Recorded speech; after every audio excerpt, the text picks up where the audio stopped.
हमें सुखी होना है, हमें आगे जन्म मरण के दुख में नहीं फंसना। मुझे इसी जन्म में श्यामाजू के चरणों में पहुंचना है, जीते जी पहुंचना है। एक तरफ प्रभु की तरफ चलने का निश्चय और दूसरी तरफ जितनी भी क्रियाएं हैं वो सब अपने प्रभु के लिए पूरा हो गया। यही सब शास्त्रों का सार है। चाहे जितना पढ़ लो, चाहे जितना सुन लो, सबका सार यही, इतना ही सार है। उपासक को जैसी पवित्रता इस बात से प्राप्त होती है, मुझे इसी जन्म में श्यामाजू के चरणों में पहुंचना है, जीते जी पहुंचना है। ये निश्चय, ये हृदय का निश्चय होता है।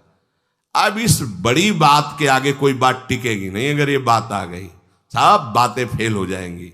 ये बात की बात है। अगर ये बात आ गई तो अब कोई बात तुम्हें परास्त नहीं कर सकती।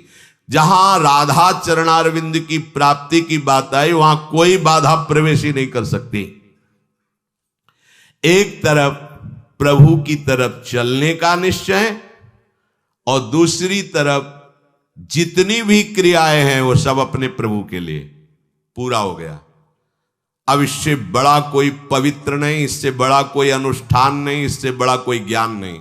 समझ लो, हमें श्री जी से मिलना है, हमें सुखी होना है, ऐसा मान लो। हमें आगे जन्म मरण के दुख में नहीं फंसना, हमें प्रभु से मिलना है, ये पहला निश्चय। अब इसको क्रियान्वित करो। जितनी मन वचन कर्म से चेष्टाएं वो सब आराध्य देव के लिए करो, बस सारा ज्ञान हो गया। यही सब शास्त्रों का सार है। चाहे जितना पढ़ लो, चाहे जितना सुन लो, सबका सार यही, इतना ही सार है। हरि से विमुख हो और भोगों की संग्रह में, भोगों के भोगने में लगे हो, इससे बड़ा कोई पाप नहीं है। इसमें सब पाप समाहित हो जाएंगे। जिनका लक्ष्य केवल प्रभु है वो सब सुकृतिवान है। सुकृति ना भगवान ने कहा है। और जिनका लक्ष्य भोग संग्रह और भोग भोगना है वो दुष्कृति है, वो मूढ़ है।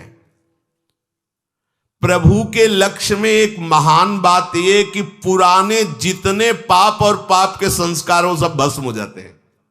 ये देखो बड़ी खास बात।